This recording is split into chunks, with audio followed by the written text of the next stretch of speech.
আরে খগেন, তুমি কি কাজবাজ করা বন্ধ করে দিয়েছো নাকি? না বাবু, কি হয়েছে বলুন তো? আরে গোপালের খবর জানো না? শুনেছি যে এই গোপাল বেটা আজকাল গরিবের ভাতের হোটেল খুলে ব্যবসা জমিয়ে দিয়েছে। আরে সেই জন্যই বলছি, আর কতদিন সহ্য করতে হবে ওকে? কিছু একটা করো। বেটাকে দেখে যে আমারও হিংসা হয়নি এমনটা না বাবু। কিন্তু শুধু হিংসা করলে তার হবে না, শেষ করে দিতে হবে ওর সব কারসাজি। ভেবে চিন্তে কিছু একটা করতেই হবে, না হলে যার পারা যায় না। সত্যি এবার মাথার উপরে জল উঠে পড়েছে। ওর এই শখের ব্যবসা যতদিন না বন্ধ করতে পারছি ততদিন আমার নাম নেই বাবু, বলে দিলাম। আপনি চিন্তা করবেন না। তুমি থাকতে অবশ্য আমার কোনো চিন্তা নেই, তবে দেরি করলে বেশি বেড়ে গেলে বিপদ হয়ে যাবে। বিপদ কি এখন খুব কম হচ্ছে? বিপদের ভয় পেয়ে পেয়েই তো জীবনে আরো বেশি বিপদ থেকে এনেছি আমরা। এভাবে চললে সে আমাদের মাথার উপর দিয়ে চলে যাবে এরপর।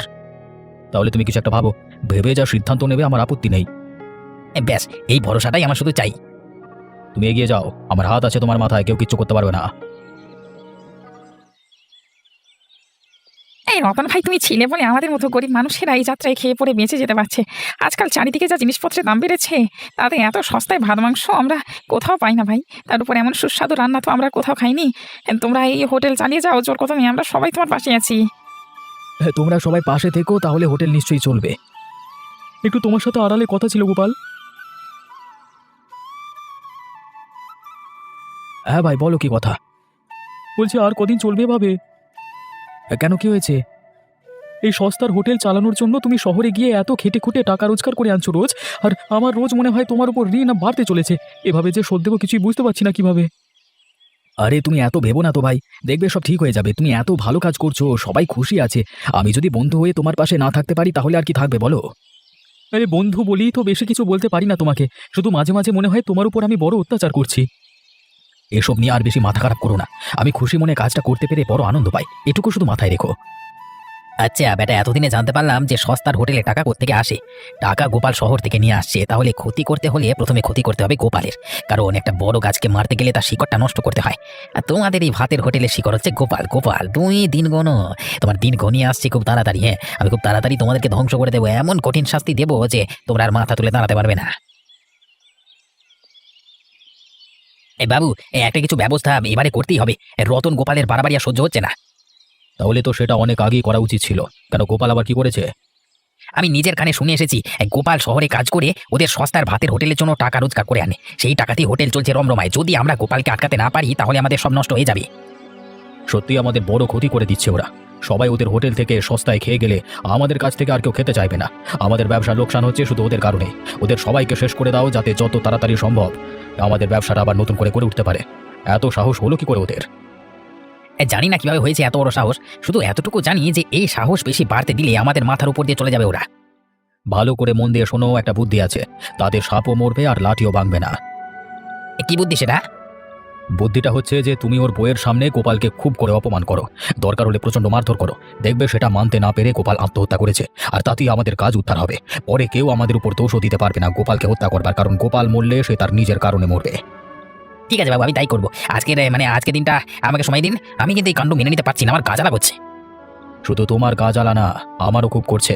ওই ব্যাটাদের যতক্ষণ না রাস্তায় বসাতে পেরেছি ততক্ষণ আমারও শান্তি নেই। ঠিক আছে বাবু, আমি যাবো খুব তাড়াতাড়ি।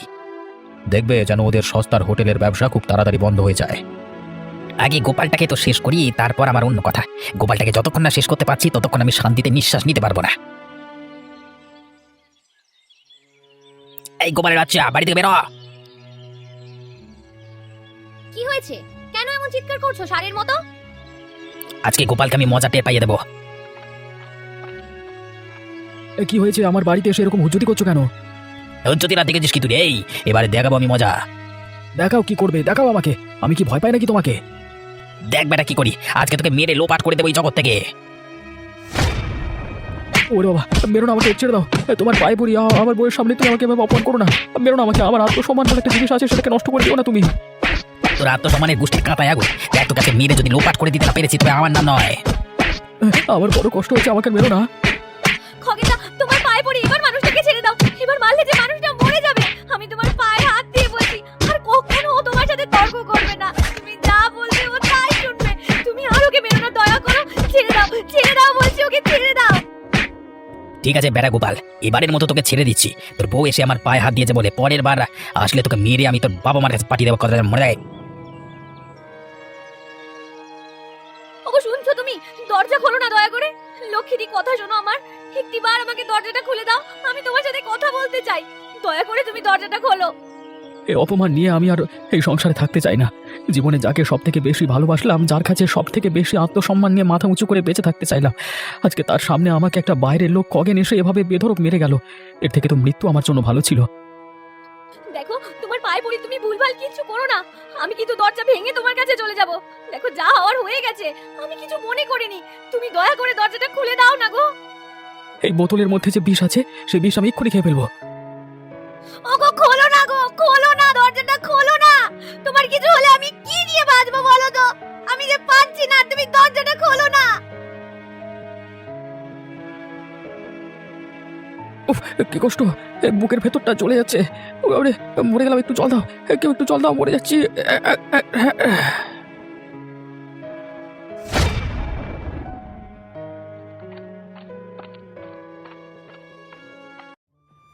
ওগো, আমার কি সর্বনাশ হয়ে গেল গো! কে কোথায় আছো, ছুটে এসো। আমাদের মানুষটা যে বিষ খেয়েছে, ওকে বাঁচাও না। কে আছো, ওকে বাঁচাও। আমার মানুষটা চোখের সামনে মুখ দিয়ে গাঁজা তুলতে তুলতে মরে যাচ্ছে গো। ওগো, কে কোথায় আছো, ওকে বাঁচিয়ে নাও না গো। এই শোনো, তুমি কি একবারও ভেবে দেখলে না আমার কথা? তুমি চলে গেলে আমি কি নিয়ে বেঁচে থাকবো? তোমাকে তো বাঁচতেই হবে। চোখ খোলো না গো, আমি তোমাকে বাঁচিয়ে তুলবই। কই গো কাকা, আমাকে বেশ ভালো করে খেতে দাও তো। এতদিন পর যখন তুমি গ্রামে এসেছো, তখন ভালো করে খাওয়াবো তো অবশ্যই। বাহ, তোমার দোকানে রান্না বান্না তো বেশ ভালো, মজা করে খেতে পারবো তাহলে। হ্যাঁ, এই বেটা রতনের বাচ্চা, এদিকে আয়, শোন। কি হয়েছে খগেন, তুমি আমাকে এরকম করে ডাকছো কেন? শুনে নে, একটা পরিষ্কার কথা কান খুলে শোন। এই হোটেল কালকে থেকে আর খুলতে পারবি না। গোপাল বেটা তো আত্মহত্যা করে এখন হসপিটালে ভর্তি আছে। ভালো করে বলছি কথা শোন, এই হোটেল বন্ধ করে দে, তাহলে তোকে খালাস করে গোপালের পাশে পাঠিয়ে দেবো। কিন্তু আমরা মেহনত করে এই হোটেল তৈরি করেছি, তোমার কথায় কেন ছেড়ে দেবো? এই দিবি না বলছিস? তুই দিবি না বলছিস ছেড়ে? তোর এত বড় সাহস! আমি কারো টাকায় খাই না পড়ি যে সাহস থাকবে না? এক্ষুনি বেটাকে খালাস করে রেখে দিয়ে চলে যাবো এখানে, সেটা ভালো হবে। কাটারির একটা কোপ যখন কলারের উপর পড়বে, তখন বুঝতে পারবি মজা। এই শরীর থেকে গলাটা যখন আলাদা হয়ে ফেলবো না, তখন ঘুমকি দেওয়ার ক্ষমতা থাকবে না, বুঝিস? তুমি আমাকে ভয় দেখাচ্ছ কেন? ভয় দেখাচ্ছি না, সত্যি কথা বলে সাবধান করছি, শুধরে যা। কালকে থেকে যদি তোর হোটেল খোলে, তাহলে তোকে না হলে তোর বউকে খালাস করে দেবো, কথাটা যেন মনে থাকে। আচ্ছা, আজকাল এইসব চলছে গ্রামে, তাহলে তো এর একটা কিছু ব্যবস্থা করতেই হয়। খুব তাড়াতাড়ি এর একটা ব্যবস্থা আমি করব, তবেই আমার শান্তি। না হলে ভালো মানুষগুলোকে এরা বাঁচতে দেবে না।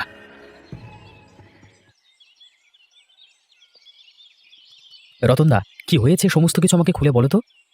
ভাই, আর জ্বালা সহ্য করতে পারছি না এদের। সুখে শান্তিতে যে একটু ব্যবসা করে খাবো সৎ পথে, সেটার উপায় নেই। কেন, কি হয়েছেটা কি? খগেন কি খুব অত্যাচার করছে নাকি? খগেন একা কি করবে বলো? গ্রামের অবিনাশবাবুর হাত আছে ওর উপরে। অবিনাশবাবু এমনিতে লোক খারাপ ছিল না আগে, কিন্তু এখন এই খগেনের সঙ্গে পড়ে অবিনাশবাবু পুরো শয়তান হয়ে উঠেছে। আমাদের মতো অসহায় লোককে ঠকানো আর অত্যাচার করাই তার একমাত্র কাজ। আমাদেরকে ঠকিয়ে সমস্ত কিছু কেড়ে নিয়ে তার জীবনে একমাত্র উদ্দেশ্য বাঁচা। কি চায় সে তোমাদের কাছ থেকে? সে চায় আমাদের ভাতের হোটেলটা যাতে বন্ধ হয়ে যায়। যেহেতু গোপাল এতদিন পয়সা জুগিয়ে এসেছে এই হোটেলের পেছনে, তাই হোটেল বন্ধ করবার জন্য গোপালকে ওরা শেষ করে দিল। কি বলছো কি তুমি? গোপালকে খুন করেছে নাকি? খুন ঠিক করেনি, তবে খুন তো বলা যেতেই পারে। খগেন গিয়ে গোপালের বইয়ের সামনে গোপালকে মারধর করে অপমান করে। সেই অপমান সহ্য করতে না পেরে গোপাল রাতের বেলায় বিষ খায়। ঘরের দরজা বন্ধ করে এখন অবশ্য কোনো রকমে বেঁচে আছে সে। সঠিক সময় উদ্ধার করা গেছিল বলে বাঁচিয়ে নেওয়া গেছে। প্রাণটাই এ যাত্রায় বেঁচে গেল মনে হয়। তাহলে তো এর একটা বিহিত করতেই হয়। কাজটা কিন্তু অত সোজা নয়। কাজটা সোজা নয় বলি বাঁকা আঙুলে ঘি তুলতে হবে। খগেন যেমন এতদিন সবাইকে ফাঁসিয়ে এসেছে, এবার খগেনকেও আমি সেভাবেই ফাঁসাবো, শুধু দেখে যাও তুমি। ঠিক আছে, তুমি এগিয়ে যাও ভাই, আমরা সবাই তোমার পেছনে আছি। শুধু একটাই জিনিস, এই বিপদ থেকে আমাদের রক্ষা করো। খগেনদা, একটা কথা ছিল তোমার সাথে। কি কথা ভাই? কি কথা বলবার জন্য তুমি আমার কাছে এত রাতের বেলা চুপি চুপি এসেছো? দেখো, একটা পরিষ্কার কথা বলি তোমাকে। তুমি হয়তো রাগ করবে, কিন্তু তাও তোমাকে কথাটা বলতে চাই। এ রাগ করবো কেন, বল না। দেখো, রাগ করো আর যাই করো, তবে এতে তোমারই ভালো হবে, তোমার লাভ হবে। এই দেখ, জীবনে আমি একটা জিনিস দেখেছি, সেটা হচ্ছে লাভ। যদি লাভ হয় আমার পকেটে, তাহলে তুমি যেটা বলবে আমি সেটাই করবো। দেখো, তুমি তো জানোই প্রথম থেকে ওই অবিনাশ নামের লোকটাকে আমার পছন্দ হয় না। যদিও তুমি অবিনাশবাবুর কাছে কাজ করো, কিন্তু আমি চাই তুমি অবিনাশবাবুকে শেষ করে দাও। হ্যাঁ, ফ্রিতে তোমাকে করতে হবে না, আমি তোমাকে অনেক টাকা দেবো। এত টাকা দেবো যে এই গ্রামে তোমার বাড়ির সব থেকে বড় হবে। আর অবিনাশবাবুর যত বড় বাড়ি তার দ্বিগুণ বাড়ি তোমার হবে। তুমি যদি অবিনাশের লোকটাকে খতম করে দিতে পারো। সে আর এমন কি বড় কথা, তুমি যা বলছো তুমি যদি তাই করো তাহলে আমি অবিনাশ বাবুকে খতম করে দেব। আসলে লোকটাকে আমারও বিশেষ পছন্দ নয়, কিন্তু কি করব, ওর সাথে থাকলেই আমার লাভ হয় তাই থাকি। যদি আমি এই গ্রামের রাজা হয়ে উঠতে পারি তাহলে ওকে সরাতে আমার বেশি সময় লাগবে না। ঠিক আছে, কালকে রাত্রে তুমি ওকে সরিয়ে দাও তাহলে। ঠিক আছে, তুমি নিশ্চিন্তে থাকো, আমি কালকে রাতেই কাজটা করে দেব।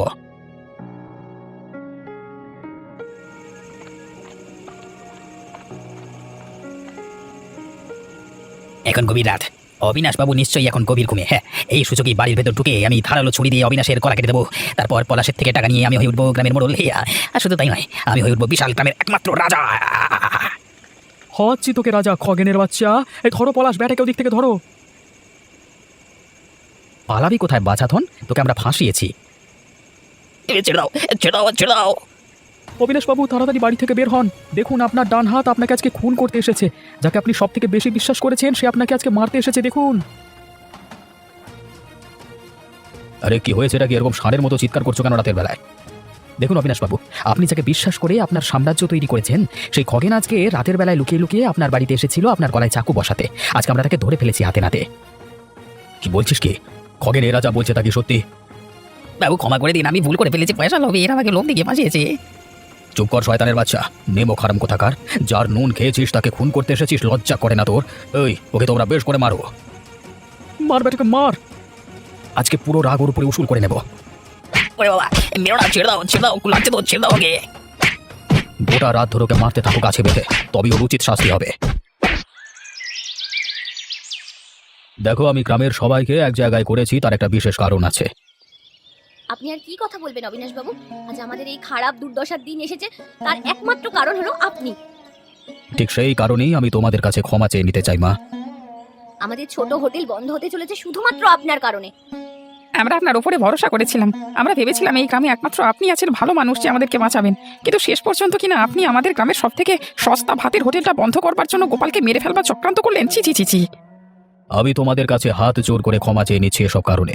তোমরা তো সবাই জানো প্রথম থেকে আমি একজন খুব ভালো মানুষ ছিলাম, কিন্তু এই খগেনের বাচ্চা আমার কাছে আসবার পর থেকে আমার মাথায় খারাপ জিনিসপত্র ঢোকাতে থাকে, আর তারপর থেকেই আমি খারাপ মানুষ তৈরি হয়ে যাই। তবে কালকে যখন রাতের বেলায় ও আমাকে লুকিয়ে এসে খুন করতে চায়, তখন বুঝি যে সাপকে কখনো বিশ্বাস করতে নেই। আমি তোমাদের সবার কাছে কথা দিচ্ছি যে এই খগেনের কঠিন থেকে কঠিন শাস্তি হবে। তার গোপালের এই অবস্থার জন্য যেহেতু আমি দায়ী, আমি ওদের পরিবারকে মোটা অঙ্কের টাকা দিচ্ছি যাতে বাকি জীবনটা ওরা সুখে শান্তিতে কাটাতে পারে। এরপর থেকে গরিবের ভাগের হোটেলের জন্য আমার আর কোনো আপত্তি নেই। সাধু সাধু অবিনাশবাবু, এটাই আমি শুনতে চেয়েছিলাম। শেষে হলেও আপনার বুদ্ধি যে খুলেছে তাতেই আমি খুশি। হ্যাঁ, আপনার মন ফেরাতে আমরা সত্যিই খুব খুশি হয়েছি।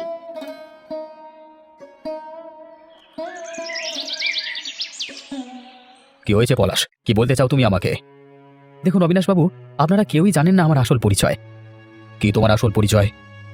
আমার আসল পরিচয় হচ্ছে আমি একজন গোয়েন্দা, আর গোয়েন্দাগিরি করতে করতেই আমি এই খগেন লোকটার সম্বন্ধে নানান বিষয় জানতে পারি। আসলে ওকে ধরতেই আমি এই গ্রামে এসেছিলাম। এসে দেখলাম যে এখানেও সে নানান রকমের উৎপাত করছে।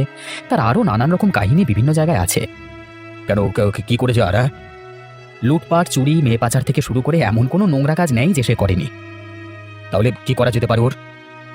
আমি চাই ওর কঠিন শাস্তি হোক, এবং ওর শাস্তি দিক পুলিশ প্রশাসন। বেশ, তাহলে আমরা কালকেই যাব পুলিশের কাছে এবং গিয়ে সব কথা ওর নামে খুলে বলবো। ওর কঠিন শাস্তির ব্যবস্থা করতেই হবে, না হলে গ্রামকে বাঁচানো যাবে না। তুমি ঠিক বলেছ, আজ ও মার খেয়েছে বলে চুপচাপ বসে আছে, কিন্তু কালকে যে চুপ করে বসে থাকবে এমনটা তো না হতে পারে। ওর যতদিন না শাস্তি হচ্ছে ততদিন আপনার জীবনে একটা ঝুঁকি থেকেই যাচ্ছে। বেশ বেশ, কালকে যাব আমরা পুলিশের কাছে। কি হয়েছে? আপনারা কারা? কেন এসেছেন এখানে? ওই আমাদের গ্রামের খগেনের বিষয়ে আমরা কিছু জানাতে এসেছি আপনাকে, তবে ব্যাপারটা সম্পূর্ণ গোপন রাখতে হবে। আপনাকে আগেই বলেছিলাম না খগেন লোকটা সুবিধের নয়। আজকে তার আরও একটা প্রমাণ আপনার কাছে নিয়ে এসেছি। তোমাদের কি আছে নিশ্চিত হয়ে বলো, মানে তোমাদের এই গোপন জবানবন্দির কথা কেউ জানতে পারবে না। সেদিন রাতে খগেন আমাকে খুন করতে চেয়েছে। শুধু তাই নয়, আমার মাথা খারাপ করে গ্রামের মধ্যে এমন কোনো খারাপ কাজ নেই যে সে করছে না। গোপাল নামের একটা নিরীহ মানুষকে আত্মহত্যার প্রলোভন সে দিয়েছে, মানে আত্মহত্যার দিকে ঠেলে দিয়েছে। আর শুধু তাই নয়, লুটপাট, চুরি, আরও খারাপ কাজের সঙ্গে যুক্ত আছে সে। ঠিক আছে, খুব তাড়াতাড়ি গ্রামে গিয়ে খগেনের কোমরে দড়ি বেঁধে আমরা নিয়ে আসবার ব্যবস্থা করব। আপনার আশ্বাস পেয়ে আমরা খুব নিশ্চিন্ত হয়েছি স্যার। এখন আপনারা যান, আর হ্যাঁ, আপনারা এখন খগেনের উপর নজর রাখুন যাতে সে কোথাও পালাতে না পারে। আমাদের যাওয়া পর্যন্ত তাকে যে করি হোক গ্রামের মধ্যে ধরে রাখবার দায়িত্ব আপনাদের, ঠিক আছে? হ্যাঁ হ্যাঁ, এটা বেশ ভালো বুদ্ধি, এই কাজটা আমরা করব। আমি গ্রামের লোকের পক্ষ থেকে বলছি, ওর যদি শাস্তি না হয় তাহলে আমরা কেউ শান্তিতে বাঁচতে পারবো না। ঠিক আছে, তোমরা তাহলে যাও। ঠিক সময় চলে যাবো, তবে খেয়াল রাখবে পরিকল্পনার কথা কেউ যেন জানতে না পারে। ঠিক আছে, কেউ জানতে পারবে না, আপনারা শুধু সঠিক সময়ে চলে আসবেন। এই খগনের বাচ্চা, বাড়ি থেকে বেরো। আপনারা আবার কেন এসেছেন? আমার অপরাধের জন্য তো এরা আমাকে যথেষ্ট ঠেঙিয়েছে। শুধু মানুষের হাতে মার খেলেই কি হয়? চল এবার তোকে মামার বাড়ির আদর খাওয়াবো। কিন্তু পুলিশের কাছে যাওয়ার মতো কি অপরাধ করেছি আমি? দেখ, বেশি বাড়াবাড়ি করিস না আমাদের সাথে। এই পলাশ একজন গোয়েন্দা, সে তোর সম্বন্ধে সমস্ত কিছু খবর আমাদের দিয়েছে, যে তুই আলাদা আলাদা জায়গায় কিরকম খারাপ কাজ করে বেরিয়েছিস। তাই সেসবের শাস্তি হিসেবে তোকে জেল খাটতে হবে। চল। আবার ভুলে গেছে, ক্ষমা করে দেন না আপনারা। এই কে আছিস? ওকে মারতে মারতে নিয়ে চল, চল। বেরোড়া বেরোড়া বেরোড়া, ক্ষমা করে দাও, ছেড়ে দাও। আরে ওর কোমরে দড়ি বেঁধে হির হির করে টানতে টানতে নিয়ে চল, চল, আর লোকে দেখুক, চল। ধন্যবাদ পলাশ ভাই, তোমার জন্য আজকে আমাদের গ্রাম বড় বিপদের হাত থেকে রক্ষা পেল। আমাকে ধন্যবাদ দেবেন না বাবু, আমার কাজেই। আমি শুধুমাত্র আমার কাজ করেছি। আপনারা সারা জীবন শান্তিতে থাকুন, এই আমি চাই।